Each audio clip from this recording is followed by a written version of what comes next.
আমরা যে জুলাই সনদে স্বাক্ষর করেছি, এটা জুলাই চার্টারের যে সমস্ত সংস্কারমূলক প্রস্তাবের সময় একমত হয়েছি, স্বাক্ষরের মধ্য দিয়ে সেই সংস্কার প্রস্তাবের ব্যাপারে আমাদের একমত প্রকাশ করেছি। কিন্তু এখন কাজ বাকি হলো এগুলোকে একটা জুলাই সনদ বাস্তবায়ন আদেশ জারি আর এটাকে আইনের ভিত্তিতে একটা গণভোট করতে হবে, তারপরে জাতীয় নির্বাচন। এখন এই দুটা কাজ তো জুলাই সনদে অন্তর্ভুক্ত নেই, গণভোট কখন হবে আর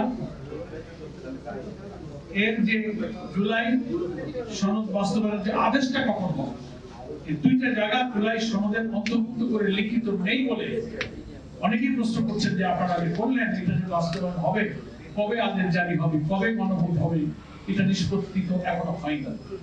এই প্রশ্নের জবাবে আমি কথাটা বলা আজকের সম্মেলনের সাথে সম্পূর্ণ মনে করছি যে ঐক্যমত্য কমিশনের প্রধান এবং সরকারের প্রধান ওনারা প্রতিশ্রুতি দিয়েছেন, ঐক্যমত্য কমিশন একমত হয়েছে যে এই দুইটা প্রশ্নে যে আমরা এই সংস্কার প্রস্তাবগুলোকে সন্নিবেশিত করে অবিলম্বে জুলাই সনদ বাস্তবায়ন আদেশ জারি করব।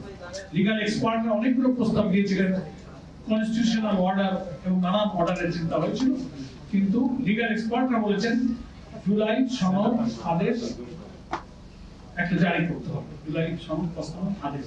এটি অপেক্ষাকৃত আইনের দিক থেকে পাওয়ারফুল, সেটা যেন অবিলম্বে করা হয়, যেটা আজকের বক্তব্যে বলা হয়েছে এটা অবিলম্বে বাস্তবায়ন করতে হবে এবং নভেম্বরের মধ্যে গণভোট দিয়ে এটা আইনি ভিত্তি দিতে হবে, তারপর জাতীয় নির্বাচন। কিন্তু একই দিনে গণভোটের প্রস্তাব দেওয়ায় আমরা এটার সাথে দ্বিমত করেছি। অনেক জটিলতা আছে। একই দিনে দুইটা ভোট হলে অল্প সময়ের মধ্যে একজন ভোটার দুই জায়গায় ভোট দেবে, একটা সনদের ব্যাপারে হা না বলবে, আবার তার প্রতীকে ভোট দেবে, টাইমে ভোট কাজটিকে কভার করতে পারবে, অনেক ভোটার ভোট দেওয়া থেকে বাইরে থেকে যেতে পারে। দ্বিতীয় প্রবলেম হতে পারে যে বাংলাদেশে কেয়ারটেকার হোক আর যতই সুষ্ঠু পরিবেশে নির্বাচনের চেষ্টা করা হোক, ইতিহাস বলে যে একটা বড় নির্বাচনে কোনো ভোট কেন্দ্রে ছোটখাটো কিছু দুর্ঘটনা, সহিংসতা, হানাহানি, মারামারি, আহত, দুই চারটা কেন্দ্রে ভোট বন্ধের ঘটনা কিন্তু ঘটেছে সব নির্বাচনে। যদি এই নির্বাচনে এমন কোনো ঘটনা ঘটে যে 5টা কেন্দ্রে ভোট বন্ধ হয়ে গেল, তাহলে সেটা তো জাতীয় নির্বাচনের কেন্দ্রে ভোট বন্ধ হলো, তাহলে গণভোটের কেন্দ্রের কি দশা হবে, ওই ভোটের কি করে গণনা হবে, ওই ভোটটা কি করে কাউন্টিং হবে, এতে কোনো ফলাফল হতে পারবে না। আরেকটা বড় প্রবলেম হচ্ছে যে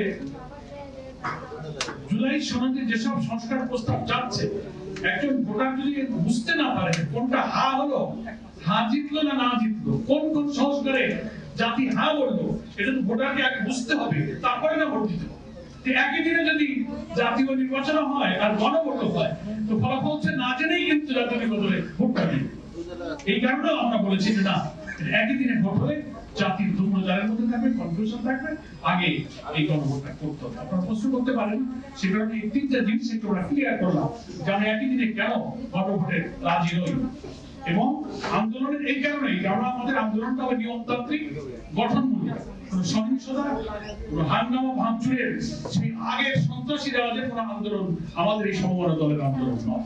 আমরা নিয়মতান্ত্রিক ভাবে সরকারকে, জনগণকে, দেশবাসীকে, প্রশাসনকে, ঐক্যমত্য কমিশনকে আমরা মেসেজ দিতে চাই যে আমাদের এই দাবি ন্যায্য, এটা আমাদের মানতে হবে। একটা হচ্ছে আদেশ দ্রুত জারি করুন, গণভোটের ব্যবস্থা করুন নভেম্বরে, এটি আমাদের দাবি। তাহলে আমরা জাতীয় নির্বাচনে ইনশাআল্লাহ সুষ্ঠু নিরপেক্ষভাবে অংশগ্রহণ করতে পারবো। নির্বাচন সুষ্ঠু করার জন্যই আমাদের বাধার কোনো কারণই নেই। আমরা 2026-এর ফেব্রুয়ারিতে আমরা নির্বাচন চাই, নির্বাচন ওই দিনেই আমরা চাই, কিন্তু সংস্কার তো প্রায় হয়েই গেছে, শুধু আদেশটা জারি করা পরে গণভোটটা প্রয়োজন। দুটো জায়গায় এসে আমরা এই আন্দোলন মনে করছি। আন্দোলন ছাড়া কর্তৃপক্ষ, যারা সরকার প্রধান, যারা কমিশনার প্রধান, তাদের দৃষ্টি আকর্ষণ করা, তাদেরকে আলোচনা নিষ্পত্তির দিকে উদ্বুদ্ধ করে তাদেরকে এক জায়গায় বসে আলোচনা করবেন। এটা তো আন্দোলন তো একটা পার্ট অফ দ্য পলিটিক্স, এটা রাজনীতির একটা অংশ, এটা নিয়মতান্ত্রিকভাবে নিতে হবে এবং এই আন্দোলনের মধ্য দিয়ে আশা করি আমাদের এটা নির্বাচনকে বাধাগ্রস্ত করবে না।